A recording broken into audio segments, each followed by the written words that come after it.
A centennial conservation restoration of the Statue of Liberty occurred between 1984 and 1986. The Statue of Liberty, by French sculptor Frédéric Auguste Bartholdi, is a colossal sculpture on Liberty Island in New York Harbor and is a part of the Statue of Liberty National Monument. Much of the restoration effort was based on unprecedented restorative methods, as metallurgical repair work on such a large scale had never been attempted.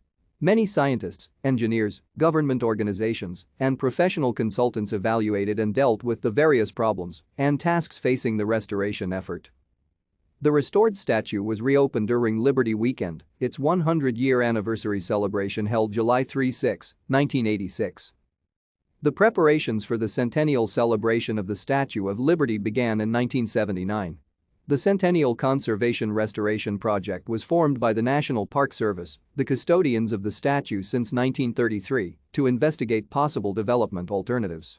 A report titled Analysis of Alternatives, published in December 1980, proposed measures to remedy the certain conditions confronting visitors to the Statue of Liberty, such as the long lines and waiting time to enter the crown of the statue.